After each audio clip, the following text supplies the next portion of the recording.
అంతా ఒక ప్రచారం జరిగింది.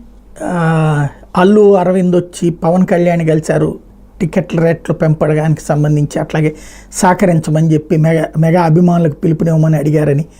బట్ అదేదో పాత ఫోటోతో ఒక ట్రోల్ జరిగింది. అట్లాగే తాజాగా చిరంజీవిని ఈ అల్లు అర్జున్ సినిమాకి సంబంధించి పుష్ప 2 దానికి పిలిచారు, ఆయన రాను పొమ్మన్నాడు, మాతో నువ్వు ఆటలాడుతున్నావు అన్నాడు.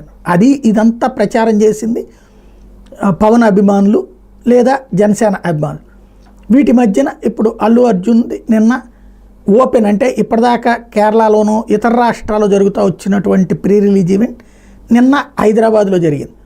తను ఎక్కడ ఈ స్టేట్మెంట్లు ఏమీ లేకుండా, కాంట్రావర్షియల్ స్టేట్మెంట్లు ఏమీ లేకుండా, తొలి సినిమా అప్పుడే చెప్పే తగ్గేదేలే అని, పుష్ప 2 విషయంలో అస్సలు తగ్గేదేలే, 3 ఏళ్ల తర్వాత నా అభిమానులు కలిసినందుకు ఆనందంగా ఉంది, ఈ సినిమా కోసం కోట్లు కుమ్మరించారు నిర్మాతలు, వాళ్ళు లేకుండా ఈ సినిమాను ఊహించలేవు, చాలామంది 5 ఏళ్ల జీవితం ఈ సినిమా సుకుమార్ లేకపోతే నేను లేను, ఇంత గొప్ప దర్శకుడు మన దగ్గర ఉన్నారా అని గర్వపడేలా చేస్తారు తను, ఈ సినిమా కోసం మేమందరం జీవితాలు పెట్టాం, మా అందరికీ గుర్తుండిపోయే సినిమా కావాలని కోరుకున్నా, బాహుబలి ఆడినప్పుడు మనందరం గర్వించాం, ఇది మా సినిమా మా అందరి స్థాయి పెంచిందని భావించాం, ఆర్ఆర్ఆర్ విడుదలైనప్పుడు ఇది మన సినిమా అంతర్జాతీయ స్థాయిలో పేరు తీసుకొస్తుందని గర్వపడ్డాం, అలా తెలుగు వారికి పేరు తీసుకురావాలని ఒక తపనతో భక్తితో ప్రేమతోనే పుష్ప సినిమాని చేసాం, ఈ సినిమా కోసం నేను పడిన కష్టం నా అభిమానులకే అంకితం అని చెప్పుకొచ్చారు. ఇక్కడెక్కడ వీళ్ళు కోరుకున్నటువంటిది ఏది, చిరంజీవి ఫ్యామిలీ అనినో లేకపోతే పవన్ కళ్యాణ్ అనినో ఈ పాయింట్స్ ఏమి లేకుండా మాట్లాడుకొచ్చారు.